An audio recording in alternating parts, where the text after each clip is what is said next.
Children, already you had seen the microsporogenesis and the male reproductive part of the flower.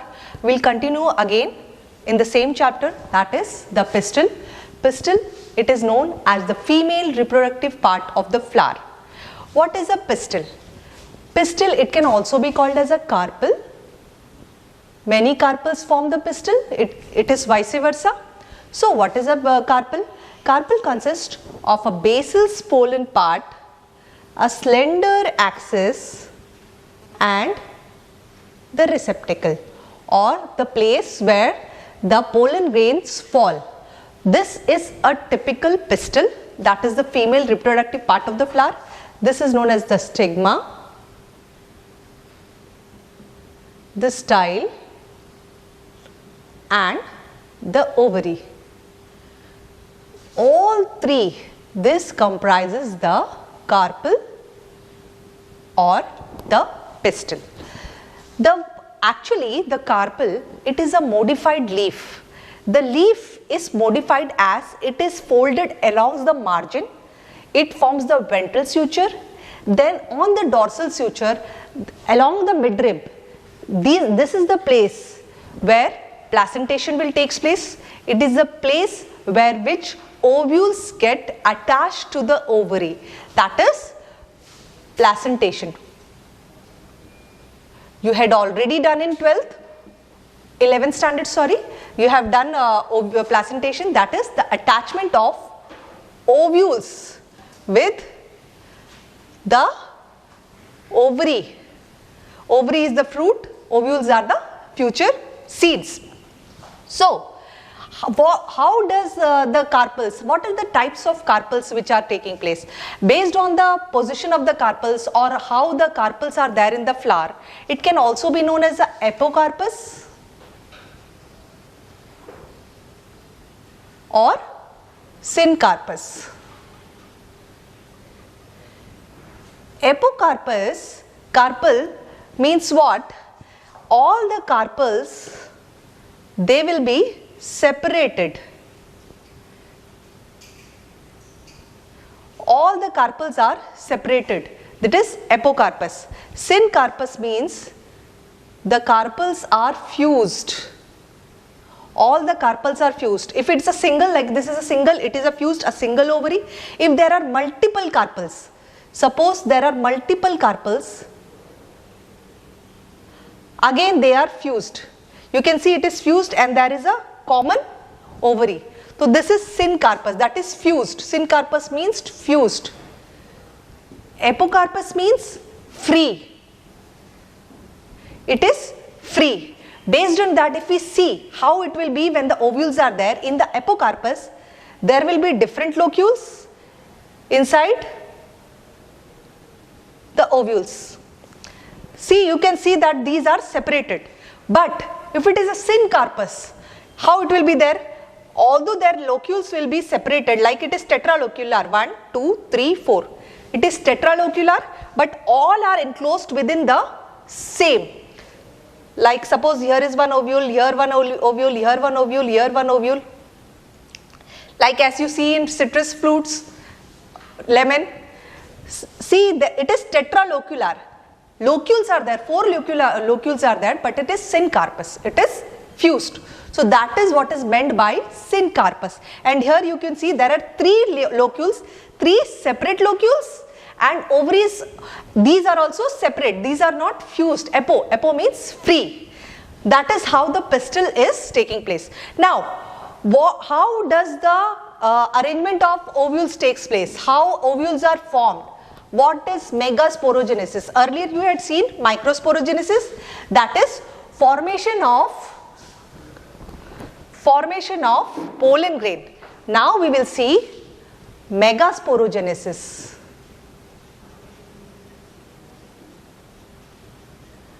Before we go for megasporogenesis, we have to see what is the structure of a ovule, that is the structure of a female gametophyte. How is the structure of the female gametophyte?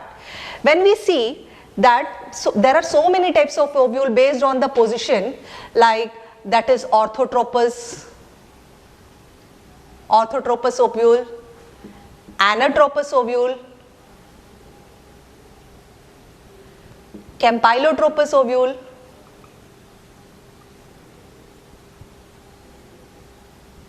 amphitropous ovule,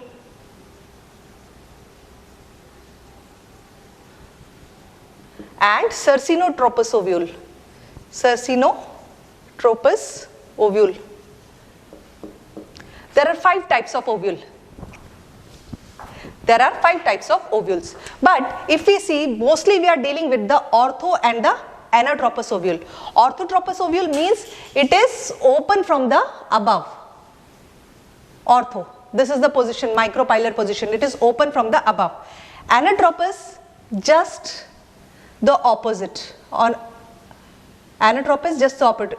Opening from the below, from the micropylar end, it is below. Now, we will see how the formation of ovule take place. We see that these are the integuments. Based on the presence of integuments, the number of integuments, they are also termed as unitegmic or bitegmic. If suppose one integument, these are the integuments, these are the integuments. If suppose one integument is present, it is known as unitegmic. Here you can see 2 integuments are present, so it is known as bitegmic. Integuments, basically in future it will form the seed coat. Here you can see that here this is a structure which is present here, a stalk like structure. This is known as the funicle. Funicle is that strand by which the ovules are attached to the ovary during placentation, where the ovules are attached inside the ovary. That is nothing but it is the funicle. Here this position, here you can see a small opening. This is the micropyle. This is the micropylar opening. Just opposite to that is the chalaza. Just opposite to that is the chalaza. And here the central position, what it is seen, this is known as the nucellus. Nucellus is the nutritive tissue or the sporogenous tissue. It is the region from where the sporogenous tissue will arise or the megasporogenesis will take place. This is a typical ovule. This is a typical ovule. If we have to draw, this is a typical ovule. Now, how the formation of the female gametophyte takes place from this region? We can see this is a typical region. From the nucellus, from this region, inner to the micropylar end, the area which is very close to the micropylar end, this area, here there are some cells. So these cells, from these cells, inner to this cell is the archisporial cells. Archisporial cell. It is from this archisporial cells that they try to become the sporogenous tissue. They give rise to the sporogenous tissue. Outerwards, from the archisporial cells, we will see it again, from the archisporial cells, it will form, outside it will form a parietal tissue. Here we can see this diagram here. The same thing I am enlarging here. This will form our primary parietal tissue or primary parietal cell. Inner to the primary parietal cells, there are some cells.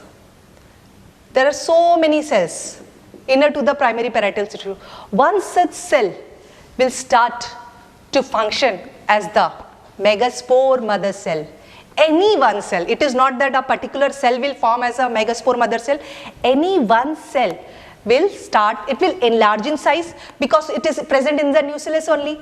Nucellus will provide it the nutrition. From the nutrition which the nucellus is providing it, it will enlarge its size and it will now become a megaspore mother cell. This if it is functioning as a megaspore mother cell, it will again enlarge in size. It will again grow big. When it is growing big, it will divide by mitotic division. Mitotic division means 1, 2, 4.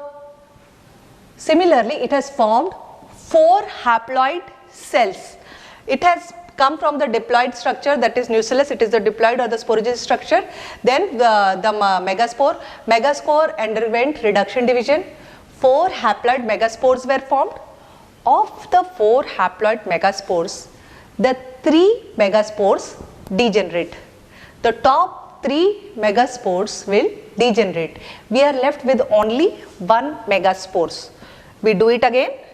We started from this is a typical ovule, funicle, integuments, chalaza, nucellus, and this is the micropyle. Inner to the micropylar end, here are the archisporial cells, which I have said again and again, archisporial cell. These archisporial cells divide into 2 cells, that is primary parietal cell, and the inner to that primary parietal cells are some cells which can act as megaspore mother cells. Of the megaspore mother cells, any one of the megaspore mother cells will enlarge in size, it will grow big in size, it will undergo reduction division, that is meiotic division. And we know the result of the meiotic divisions are 4 haploid meiospores. And here, since it is being formed from the megaspore mother cells, these meiospores can also be known as megaspores. So these are also known as meiospores. It is known as meiospores because it is the resultant of meiotic division, and hence it is known as meiospores. These meiospores can also be known as megaspores because it has arisen from the megaspore mother cell. So we have got 4 haploid megaspores. Of the 4 haploid megaspores, 3 megaspores degenerate. 3 megaspores degenerate, and we have got 1 megaspore. We have got 1 megaspore. Now this 1 megaspore, it will enlarge in size. From 1, it will make 2. From 2, it will make 4. From 4, 6, then 8. It had eventually divided into 4 haploid nuclei. The megaspores, it has divided from which was formed from the megaspore mother cell. It is divided and it is formed as 8 haploid nuclei, which are still inside this is now known as the embryo sac. Why it is known as the embryo sac? Earlier it was not known as the embryo sac. There was no such structure as the embryo sac. There was only nucellus. From the nucellus we have formed megaspore. This from here inside, how it is formed, the same thing, the nucellus, from the nucellus megaspore mother cell was formed. Archisporial cell gave rise to megaspore mother cell. It divided and we found 8 nuclei. This was all formed inside the sac, all the 8. So in the nucellar region, this is the nucellar region, nucellus. Inside the nucellus now we have an embryo sac. Why it is known as the embryo sac? Because it is the resultant of production from the megaspore mother cell. It has got 8 nuclei now, 1, 2, 3, 4, 5, 6, 7, 8. 8 nuclei it has got now. These 8 nuclei, now this will again divide. I will just focus on the embryo sac, this region. It will divide as 1, 2, 3, 4, 5, 6. The region which is closer to the micropylar end, the region which is close to the micropylar end, it will form the egg. The central is the egg. These two, these are also haploid nuclei. These two will form the synergids. At the chalazal end, this is the chalazal end, just opposite to the micropylar end is the chalazal end. Here also you are seeing 3 haploid nuclei. This will form the just opposite to the micropylar end, that's why it is antipodal cells. These are the antipodal cells, 1, 2, 3, 1, 2, 3, 6. Now 2 nuclei which will remain in the center. These are known as the polar nuclei. These are known as the polar nuclei, or can we call as the secondary nucleus? It can also be known as the secondary nucleus. This is N, N, N. This is also N plus N. This is N plus N, can also be known as 2N, but you can't say it as 2N as these are two haploid nuclei which are lying very close to each other. So N plus N, here also N, N, N. So this is how a typical embryo sac is there. This is formed inside the ovule. This is the formation of a female gametophyte. This is the formation of female gametophyte, or other name is megasporogenesis. The formation of female gametophyte or megasporogenesis. How the megaspores are formed. This is how the megasporogenesis, by megasporogenesis, megaspore is formed, and how the formation takes place. And this is the place from the micropylar end. This is the place. We draw another diagram.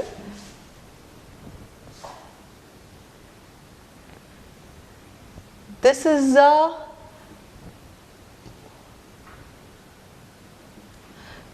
the place from which the pollen will gain entry, and here it will fuse with the egg.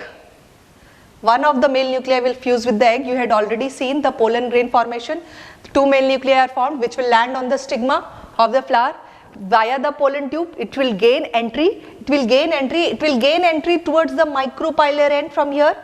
One of the pollen grain will fuse with the egg over here, one of the male nuclei, and it will form the zygote, whereas other male nuclei will fuse with the polar nuclei which is present over here.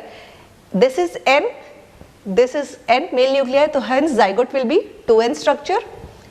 This polar nuclei is already 2N, and one of the male nuclei will fuse with the polar nuclei and it will form a 3N structure. It will form a 3N structure, and hence it is known as the endosperm. It is this endosperm which will help in the nutrition of the developing zygote, from zygote to embryo. Hence the total formation of zygote to embryo, that is known as the embryogenesis. The nutrition will be provided by the endosperm, that is this, when it fuses with the other male nuclei, the nutrition will be provided by the endosperm. The example you can see is the coconut. When you see in the coconut, when it is in the tender coconut, the liquid portion, that is your endosperm, liquid endosperm, that is the endosperm. But as and when the white kernel starts forming in the coconut, the white kernel, what you are observing is nothing but it is the developing embryo. When you cut a tender coconut, you get lots of water because it is the liquid endosperm. But if the coconut is being left to as its own, the liquid endosperm is being used by the developing embryo. That's why it forms the white kernel. Coconut, the white kernel you are forming, that what your mother makes for chutneys and all, that white part.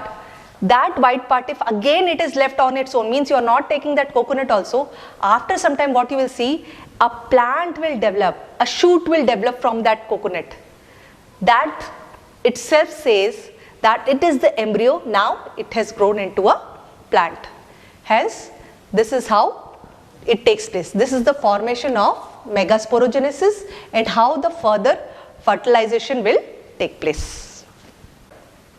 The female reproductive part of the flower, which is known as the pistil, you can see in the diagram, that is the pistil.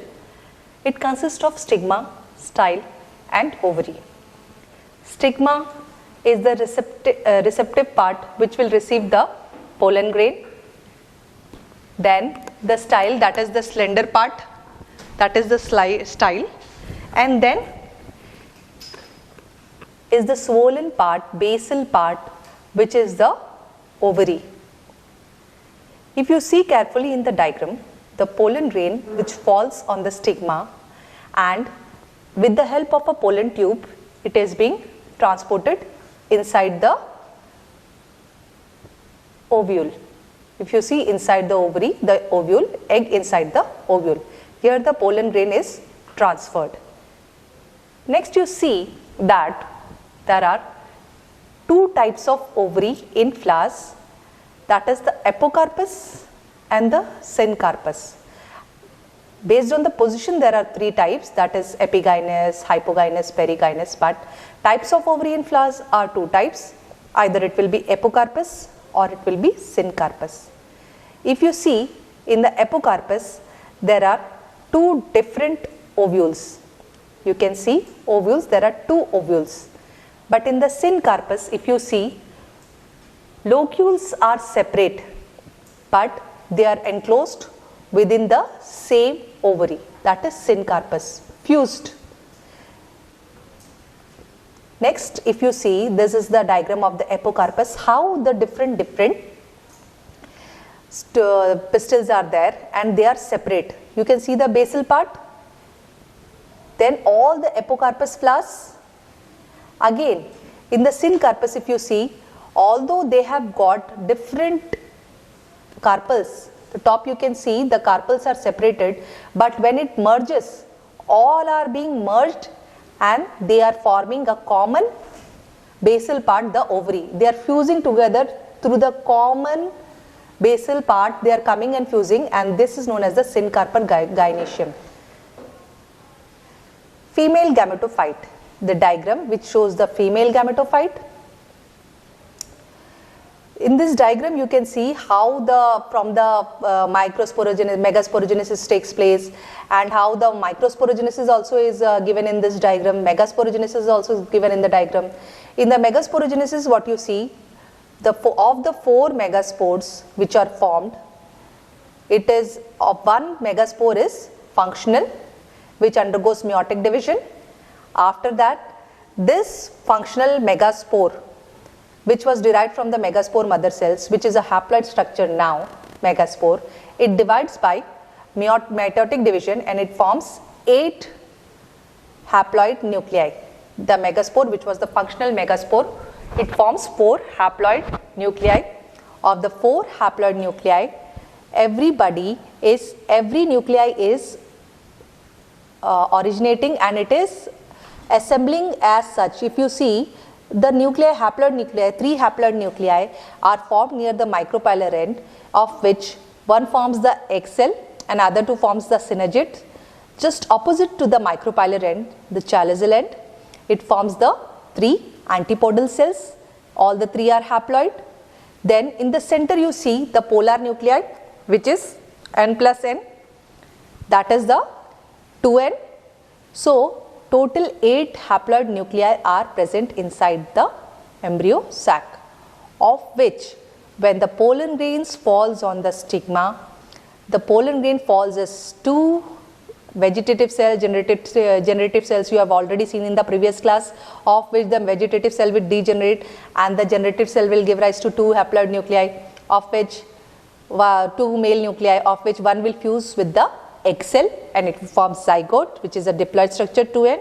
The other will fuse with the polar nuclei and it will form 3n, that is the endosperm. This is how development of female gametophyte takes place and how fertilization occurs in flowers.